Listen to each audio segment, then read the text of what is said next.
o suspensión. La gente propone, Marcela, la gente decide. Marcela. Este artículo prevé su aplicación en caso de perturbación grave de la paz pública. Y si eso no es lo que vive el país, entonces me parece que estaríamos, si no fuera eso, frente a la tarea de la seguridad pública, también establecida en el artículo 21 constitucional. Establecida como la seguridad pública es una función a cargo de la Federación, el Distrito Federal, los estados y los municipios, que comprende la prevención de los delitos, la investigación y persecución para hacerla efectiva. Lo que podemos ver entonces es que la Ley de Seguridad Nacional pretende abrir una especie de zona gris entre lo previsto por el artículo 29 constitucional y la obligación de la seguridad pública, y donde lo que se busca es preservar el Estado, y creo que realidad que puede mistificarse y dar lugar a situaciones de represión de la población. Cuarto punto de preocupación: el planteamiento de afectación a la seguridad interior abre la posibilidad de que ahora sean las Fuerzas Armadas quienes podrían coordinar las acciones respectivas y ya no quedar bajo la coordinación de la autoridad civil, tal y como lo establece la tesis de la Suprema Corte de Justicia de la Nación. Cito un párrafo de esa tesis: es constitucionalmente posible que el Ejército, Fuerza Aérea y Armada, que en tiempos en que no se haya decretado suspensión de garantías, puedan actuar en apoyo de las autoridades civiles en tareas diversas de seguridad pública. Pero ello de ningún modo puede hacerlo por sí y ante sí, sino que es imprescindible que lo realicen a solicitud expresa, fundada y motivada de las autoridades civiles, y de que en sus labores de apoyo se encuentren subordinadas a ellas y de modo fundamental al orden jurídico previsto en la Constitución, en las leyes que de ella emanen y en los tratados que estén de acuerdo con la misma, atento a lo previsto en su artículo 133.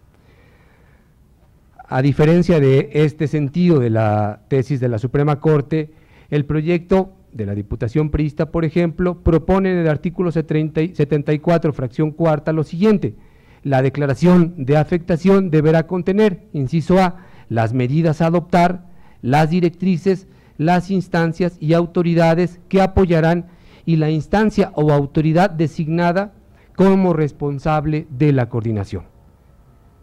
Con base en los puntos anteriores, creo que esta comisión debe revisar la iniciativa de Ley de Seguridad Nacional desde la perspectiva de la recién aprobada reforma constitucional en materia de derechos humanos, así como asegurar que la participación de las Fuerzas Armadas mantenga la naturaleza de coadyuvancia a las autoridades civiles y que su actuación, en todo caso, se equipare a la de las policías preventivas. Este planteamiento tiene en cuenta un par de hechos recientes. El primero es lo planteado por la Comisión Interamericana de Derechos Humanos en su informe sobre seguridad ciudadana y derechos humanos, y cito dos párrafos de este informe. El primero dice: la Comisión desea insistir en una de sus preocupaciones centrales en relación con las acciones implementadas por los Estados miembros en el marco de su política de seguridad ciudadana. La participación de las Fuerzas Armadas en tareas profesionales que por su naturaleza corresponden exclusivamente a las fuerzas policiales. En reiteradas ocasiones, la Comisión ha señalado que dado que las Fuerzas Armadas carecen del entrenamiento adecuado para el control de la seguridad ciudadana, corresponde a una fuerza policial eficiente y respetuosa de los derechos humanos combatir la inseguridad, la delincuencia y la violencia en el ámbito interno. Y cito un segundo párrafo, que el primero fue el párrafo número 100 del informe, el que sigue es el 101, y dice la misma Comisión Interamericana: la preocupación de la Comisión frente a esta situación que se reitera en varios países de la región tiene que ver también con el propio funcionamiento del sistema democrático, pues en este es fundamental la separación clara y precisa entre la seguridad interior como función de la policía y la defensa nacional como función de las Fuerzas Armadas, ya que se trata de dos instituciones sustancialmente diferentes en cuanto a los fines para los cuales fueron creadas y en cuanto a su entrenamiento y preparación. La historia hemisférica, sigue la comisión, demuestra que la intervención de las Fuerzas Armadas en cuestiones de seguridad interna en general se encuentra acompañada de violaciones de derechos humanos en contextos violentos. Por ello, debe señalarse que la práctica aconseja evitar la intervención de las Fuerzas Armadas en cuestiones de seguridad interna, ya que acarrea el riesgo de la violación de derechos humanos. Y por último, el segundo elemento que tengo en cuenta para plantear lo que les he expresado es lo señalado por el informe de la Comisión Global de Políticas de Drogas de reciente aparición, que destaca lo siguiente: la guerra global a las drogas ha fracasado con consecuencias devastadoras para individuos y sociedades alrededor del mundo.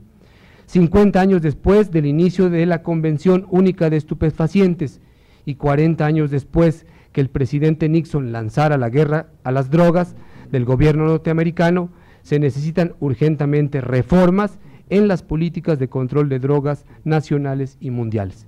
Esta segunda referencia evidentemente tiene en cuenta pues que esta discusión se da en este contexto de incremento sustantivo de la actuación de la delincuencia organizada en el país. De mi parte sería todo. Muchas gracias. Gracias, licenciado Edgar Cortés. Sus conceptos seguramente habrán de servirnos para ubicar exactamente el tema de la seguridad nacional. Siguiendo el formato de lo que pudimos ver por la mañana, le vamos a ceder el uso de la palabra en primer término a la compañera Lorena Corona. Posteriormente yo cedo mi espacio, con mucho gusto, al diputado Martel, y después del diputado Martel a la diputada Adriana y al último su servidor. Y el diputado Bernardo Telles Juárez, de parte de la Comisión de Defensa Nacional. Le agradecemos mucho, señor secretario de la Comisión.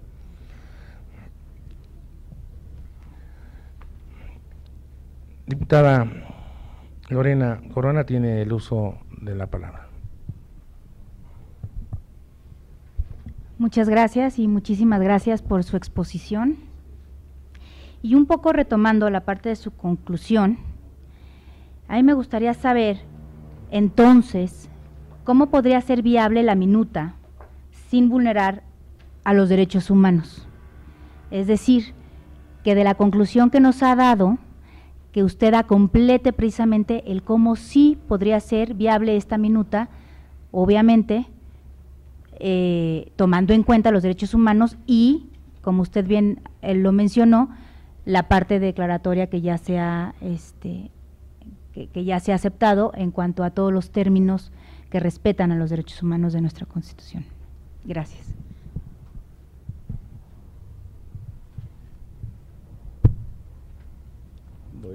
Por favor, licenciado. O si gusta esperar como usted guste. Sí, podemos hacerlo y al final usted hace sus comentarios. Diputado Martel tiene el uso de la palabra. Muchas gracias. Primero, don Edgar, de que nos haya acompañado con sus reflexiones. En su participación histórica, pues ha sido usted, y así se constata en lo que se leyó por quien está presidiendo este foro el día de hoy, pues una larga lucha en favor de los derechos humanos. Pregunto y ojalá comparta. Para nadie es deseable que el ejército esté en las calles. Y aquí la concepción de lo que podría ser seguridad nacional y seguridad pública, desde luego que a todos nos queda muy claro. Pero también afirmo categóricamente, seguir dejando que las cosas pasen como están sucediendo es el peor de los escenarios para poder ir logrando respeto a los derechos humanos en este país. y voy a tratar de ubicarlo de una manera de lo más sencilla, del por qué. Derechos humanos de todos los mexicanos, de los que transitamos en las calles y en las carreteras de este país. Derechos humanos de también los mexicanos, que a través de las Fuerzas Armadas también le prestan un servicio a la nación. Aquí no puede haber distingos de respeto a los derechos humanos, porque nada más existe una opción, un compromiso y una vocación: respeto a los derechos humanos de todas y de todos los mexicanos, y desde luego en el mundo entero. Afirmación categórica de seguir las cosas como están. El ejército puede estar el tiempo que unipersonalmente el que tiene a su mando por mandato constitucional las Fuerzas Armadas puede estar, y va a estar seguramente si no hacemos nada. Y no estamos juzgando si esto es bueno o es malo. Seguramente cuando la seguridad interior, cuando la seguridad pública, en la insuficiencia en los ámbitos de gobierno federal, estatal y municipal, no pudieron encontrar una respuesta a este clima de violencia en el que aceleradamente entró la nación, para venir a posibilitar el aumento de la violación de los derechos humanos, seguramente hizo necesario, y soy de los que lo personal no lo critico, necesario la utilización de las Fuerzas Armadas, del Ejército Nacional, de la Marina Nacional. No fue un acto de irrupción por la capacidad de mando, sino quizá fue una necesidad ante la incapacidad que se tenía de producir o de dar o de garantizar una de las primeras, sino que la primera obligación que tiene el Estado, cualesquiera, y más el Estado mexicano, que es garantizar la paz pública. Yo me pregunto, dentro de esos 35, 40,000 o más de 40,000 muertos que ha habido durante los últimos años, ¿todos eran malos? ¿O de los malos? ¿O la inmensa mayoría? ¿O cuántas posibles violaciones a derechos humanos se ha convertido o se han dado a relación de estas lamentables